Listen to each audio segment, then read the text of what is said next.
خلافت کا تیسرا دور اور امام حسن علیہ السلام۔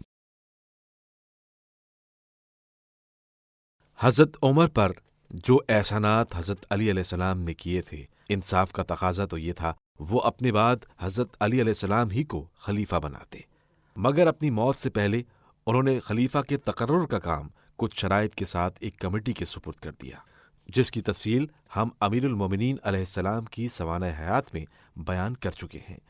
نتیجہ یہ ہوا کہ کچھ لوگوں کی چالاکیاں کام کر گئیں اور خاندان بنی امیہ کے چشم و چراغ حضرت عثمان خلیفہ بنا دیے گئے۔ یہی حضرت عمر کی خواہش بھی تھی، کیونکہ وہ اپنے بعد بنی ہاشم کے استحصال کا ایک ایسا دائمی بندوبست کرنا چاہتے تھے جو کم از کم صدی دو صدی تک تو باقی رہے۔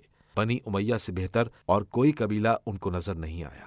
بنی ہاشم سے عداوت اور انتقام کی آگ سب سے زیادہ اسی قبیلے کے دل میں بھڑک رہی تھی۔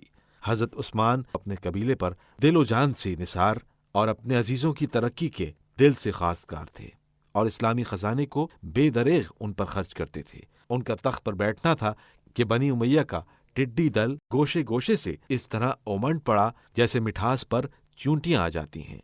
اب کیا تھا، تمام اسلامی حکومت پر بنی امیہ کا بادل چھا گیا۔ جس محکمے میں دیکھو بنی امیہ، جس منصب پر دیکھو بنی امیہ۔ بنی ہاشم سے جس کو دور کا بھی لگاؤ تھا فوراً برطرف۔ خزانوں کا منہ بنی امیہ کے لیے کھول دیا گیا۔ حاکموں کو پوری طرح آزادی دے دی گئی۔ جس طرح بھوکے گدھ مردے کو چمٹتے ہیں، اسی طرح جاہ و دولت کو ترسے ہوئے بنی امیہ اسلامی سلطنت کو چمٹ گئے۔ حلال و حرام میں تمیز باقی نہ رہی اور جو جس کے ہاتھ آیا لے بھاگا۔ جب بدامنی اور لوٹ مار حد سے بڑھ گئی تو رعایا میں ایک عام بے چینی پیدا ہوئی۔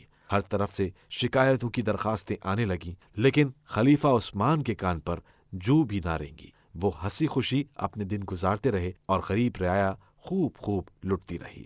حضرت رسول خدا صلی اللہ علیہ وآلہ وسلم کے بہت سے صحابی ان کی بے خبری اور کنبہ پروری پر سخت ناراض تھے، بار بار جا کر سمجھاتے تھے، مگر کون سنتا ہے فغان درویش۔ انسانیت کا تقاضا تو یہ تھا کہ ان نیک دل صحابہ کا شکریہ ادا کیا جاتا اور ان کے مشوروں کو شکریہ کے ساتھ قبول کیا جاتا، لیکن اس کی جگہ ہوا تو یہ ہوا کہ حضرت ابو ذر جیسے جلیل القدر صحابی کو جلا وطن کر کے ربضہ نامی ویران و سنسان جگہ بھیج دیا۔ اہل بیت رسول پر ابو ذر کی جدائی بہت ناگوار گزری۔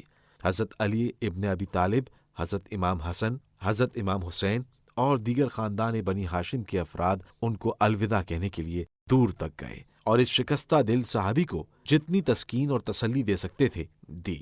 صرف اسی پر بس نہیں کیا گیا، بلکہ حضرت عمار یاسر جیسے کامل الایمان صحابی کو اتنا مارا کہ وہ ہرنیا کے عارضے میں مبتلا ہو گئے اور سرے دربار بے ہوش ہو کر گر پڑے۔ حضرت امام حسن علیہ السلام کافی مدت تک ان کی تیمارداری میں مشغول رہے۔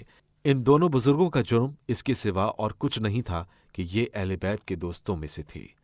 اسی قسم کی بہت سی باتیں تھیں جنہوں نے حضرت عثمان کے خلاف تمام اسلامی سلطنت میں ایک آگ سی بھڑکا دی تھی اور لوگ ان کے قتل کی تدبیریں کرنے لگے تھے۔ بالآخر کوفہ، بصرہ اور مصر کے عمال کی شکایات لے کر آنے والے لوگوں نے حضرت عثمان کا محاصرہ کر لیا۔ جب حضرت علی علیہ السلام کو یہ خبر پہنچی تو آپ علیہ السلام نے اپنے دونوں فرزندوں حضرت امام حسن علیہ السلام اور امام حسین علیہ السلام کو حکم دیا کہ تم جا کر عثمان کی حفاظت کرو۔ جب لوگوں نے ان پر پانی بند کیا اور پیاس سے ان کی جان لبوں پر آ گئی تو حضرت امام حسن علیہ السلام نے ان کے لیے پانی مہیا کیا۔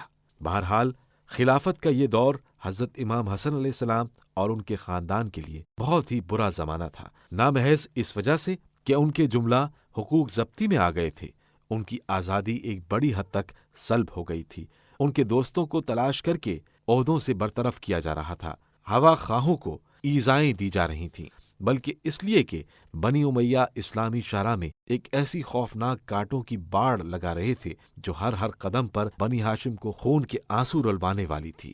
ان تینوں خلافتوں کے زمانے میں اہل بیت رسول کی زندگی اس طرح گزری ہے کہ گھر سے نکلے مسجد میں آ گئے اور مسجد سے اٹھے گھر میں چلے گئے۔ سلطنت کے امور سے قطعاً کوئی تعلق نہ رہا تھا۔